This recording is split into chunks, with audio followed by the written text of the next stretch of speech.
μετατρέπεται, πιστέψτε με, δεν είναι ψέμα, σε τεχνολογική υπερδύναμη στη Μεσόγειο, αποκτώντας τον υπερυπολογιστή Δέδαλο, τον οποίον θα αναφέρουμε στην σημερινή μας την εκπομπή.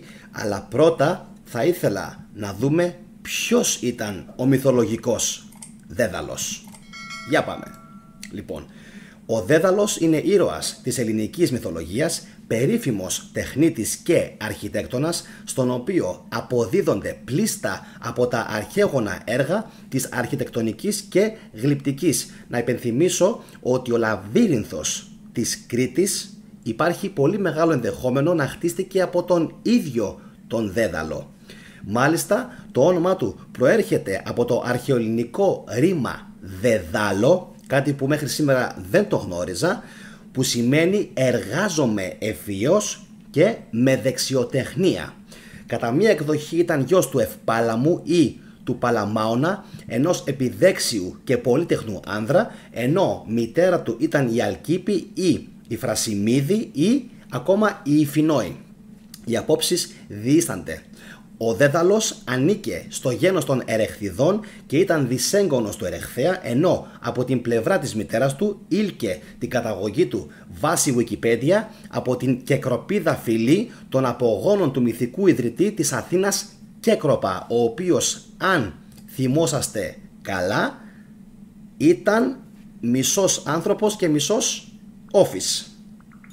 Πάμε παρακάτω. Άλλες εκδοχές αναφέρουν ως πατέρα του τον Μητίωνα και μητέρα του την Ευφινόη ή Ιφινόη που αναφέραμε προηγουμένως, ή πατέρα του τον Ευπάλαμο και μητέρα του την Μητιάδουσα.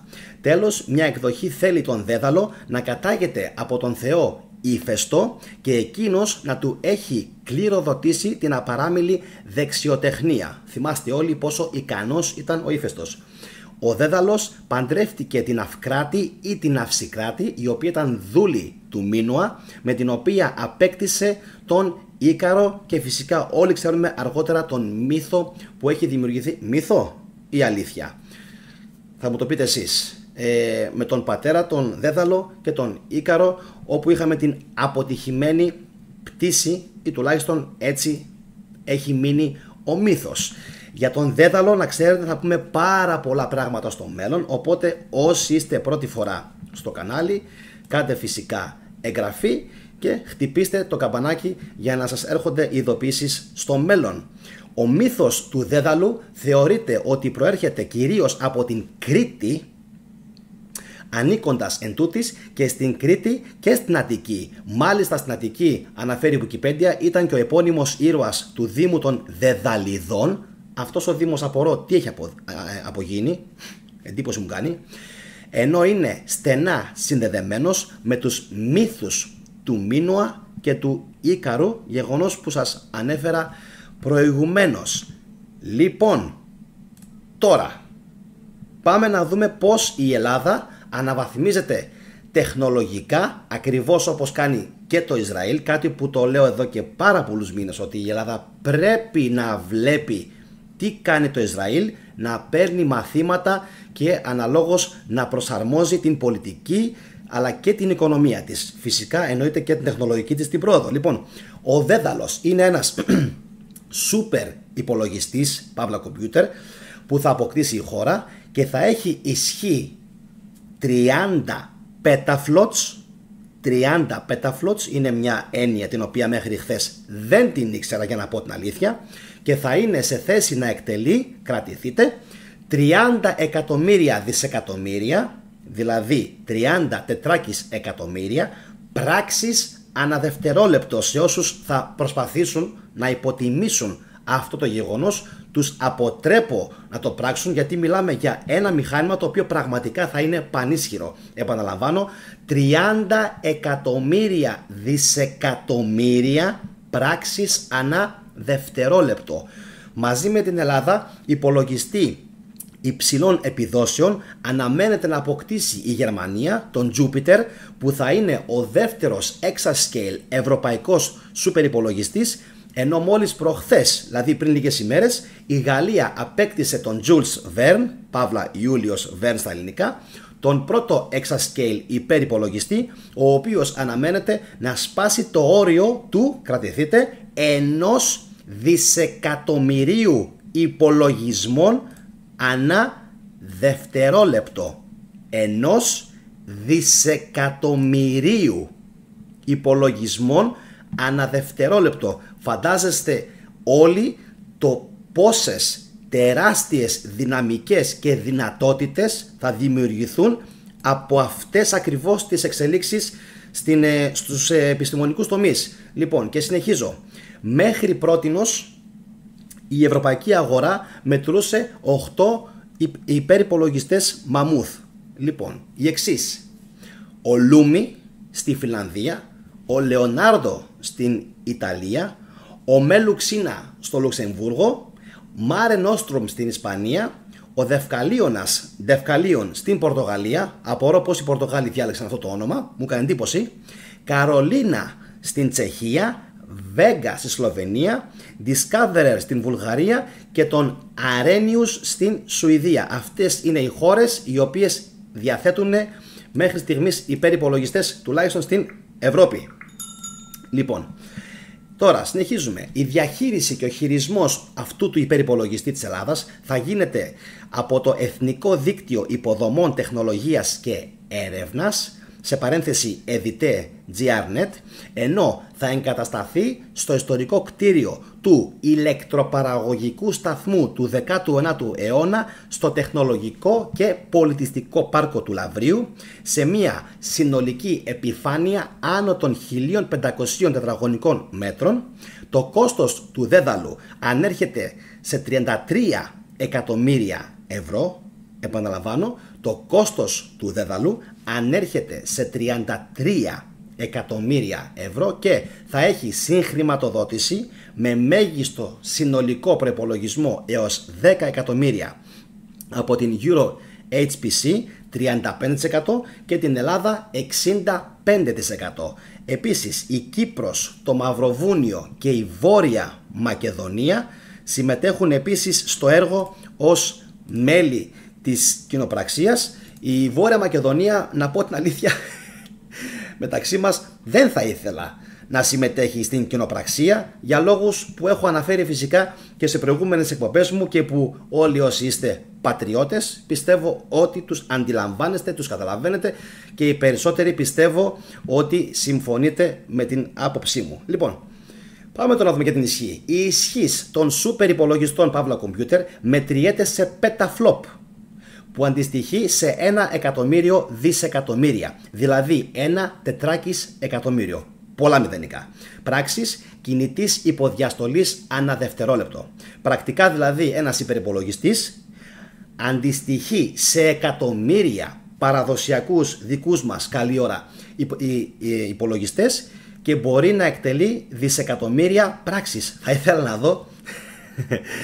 να δω τι stream θα μπορούσα να κάνω με αυτόν τον υπολογιστή, γιατί με τον τωρινό που έχω, το Lenovo, λοιπόν, η Ελλάδα και συγκεκριμένα το ΕΔΙΤΕ και το Υπουργείο Ψηφιακής Διακυβέρνησης ανταποκρίθηκαν, αναφέρει η ιστοσελίδα Power Game, στην πρόσκληση εκδήλωσης ενδιαφέροντος που δημοσιοποίησε τον Δεκέμβριο του 2021 το Euro HPC για την επιλογή 4 ευρωπαϊκών χωρών που θα φιλοξενήσουν εισάριθμους υπερυπολογιστές μεσαίου μεγέθους. Εκτός από την Ελλάδα έχουν επιλεγεί να φιλοξενήσουν υπολογιστές με ικανότητες πετακλίμακας, που λέγαμε πιο πριν, πεταφλόψ, έτσι, ή προεξακλίμακας, η Ουγγαρία, η Ιρλανδία και η Πολωνία. Αυτό σημαίνει ότι η Ευρωπαϊκή Ένωση βλέπει στην Ελλάδα μια χώρα η οποία πλέον έχει αυξήσει τρομερά την δυναμική της, ειδικά την παρουσία της, πιστεύω, άποψή μου, έτσι, στη Μεσόγειο. Έχει εδραιωθεί σαν μια χώρα σύμμαχος πανίσχυρη, γνώμη μου, πανίσχυρη, ειδικά από άποψη νατοικής δύναμης.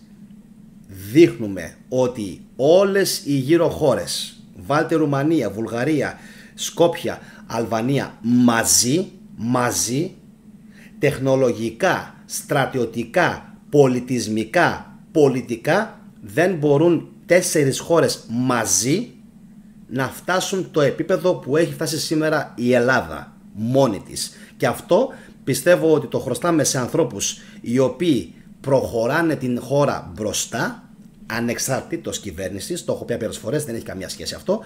Πιστεύω ότι είναι πολλές μονάδες και στον ιδιωτικό, αλλά θέλω να πιστεύω και στον δημόσιο τομέα, οι οποίες κάνουν τρομερές αλλαγές και θέλω να πιστεύω ότι η χώρα πάει από το καλό προς το καλύτερο. Προσέξτε, τεχνολογικά. Τεχνολογικά. Ηθικά έχουμε κάποια προβλήματα, το ξέρετε όλοι, το έχουμε αναφέρει σε άπειρες εκπομπές. Ηθικά έχουμε πάρα πολλά προβλήματα, κοινωνικά έχουμε πάρα πολλά προβλήματα, οικονομικά έχουμε πάρα πολλά προβλήματα, οπότε όλοι μαζί και εσείς που βλέπετε τώρα την εκπομπή θα πρέπει να αρχίσουμε σιγά σιγά να προσπαθούμε να δώσουμε λύσεις. Και αυτό ακριβώς κάνω και εγώ σαν κανάλι όλα αυτά τα χρόνια που μιλάω, βγαίνω, ξελαριγκιάζομαι, λέω στον κόσμο ότι χωρίς ηθική δεν πας πουθενά. Μπορεί να είσαι ο καλύτερος γεννημένος ηγέτης, αλλά χωρίς ηθική δεν μπορείς να πας πουθενά. Δεν θα σε ακολουθήσει κανένας. Ό,τι βαθμό και να έχεις, ό,τι θέση και να έχεις, όπου και να είσαι, ο CEO να είσαι, ο καλύτερος φευγάτος διευθυντής να είσαι, όσο και να σε σπρώχνουν κάποιοι από πίσω, θα έρθει η στιγμή, πιστέψτε με, θα έρθει η στιγμή που όλοι αυτοί θα σε αφήσουν και θα σε παρατήσουν όταν δεν θα είσαι σε αυτήν την θέση εξουσίας. Γιατί πρώτα πρέπει να μετράει ο άνθρωπος και πόση αγάπη προσπαθεί να μεταφέρει και γνώση στον υφιστάμενό του θέλετε, στο προσωπικό του θέλετε. Πρέπει να ξέρεις να μιλάς σωστά και να διευθύνεις σωστά ένα προσωπικό.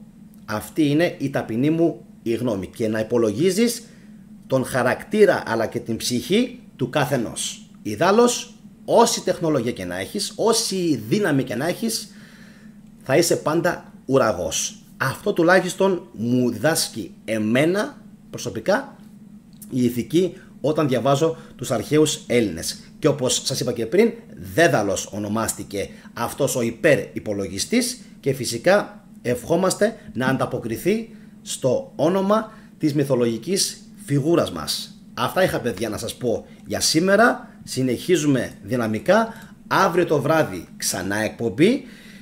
Όλες τις μέρες βασικά θα έχουμε εκπομπή.